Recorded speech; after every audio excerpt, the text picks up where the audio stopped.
Alright, welcome back to the channel. Today we're going to be talking about these two. This is a very unconventional review because these two cameras in theory should never be compared, I guess. This one is a very old camera. This is a Panasonic LX100 Mark II.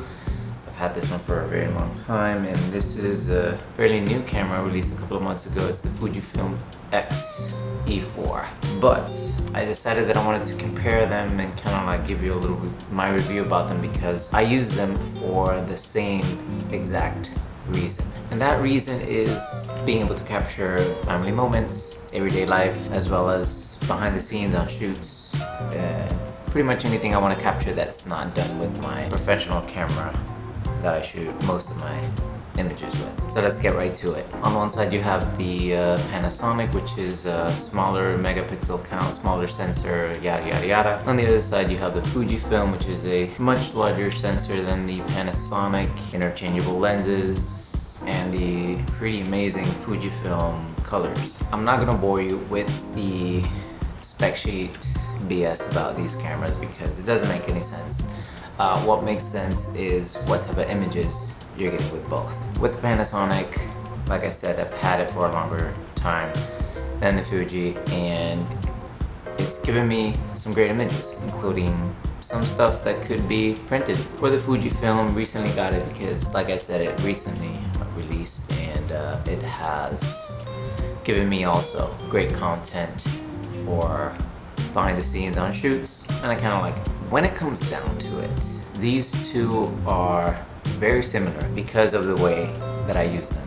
Now the type of images that I'm getting out of it and the quality of images that I'm getting out of both of these are pretty great. When it comes down to it, after like a week of editing photos, you go back to the images and you look at them, you can't tell which is which. They both look equally good, they deliver great images. Like I said, on paper the Fujifilm is the better camera because it has Fujifilm colors, it has a larger sensor, it has interchangeable lenses, and all that fun stuff. But I don't know, this one, for my use, is just as good.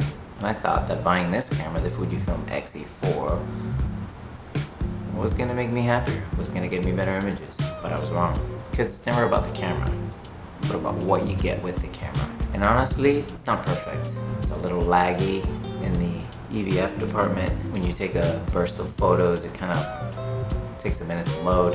And honestly, anything over 1000 ISO looks very grainy, which is why I thought this camera wasn't as good, because obviously with a micro four thirds sensor, anytime you push the ISO anything over 1600, it also gets grainy. But having experience in both, I think I would keep this one. One, because of the price, two, because it's a little smaller, a little more compact. It offers a lot more than this one, in my opinion, for my uses, for what I use it for. The aesthetic appeal on this camera is one of the other reasons that I got it. It looks like a vintage film camera, has the aperture setting, all the manual dials, and they also took away a lot of the dials that Fuji's known for. So I don't know, it's kind of there but not 100%. This one kind of follows its same lead. It has a bunch of dials and buttons. It also has an aperture right here on the lens. It's super retro and fun. And I don't know, now I'm at this crossroad where I have to decide whether I want to sell the Panasonic and keep the Fuji, or return the Fuji thanks to Amazon's great return policy, and keep this one. And I think my winner is going to be right here. Panasonic LX100 Mark II. Even though it's an older camera, even though it's a little bit outdated now, it doesn't have flippy screen like this one has. This one's solid.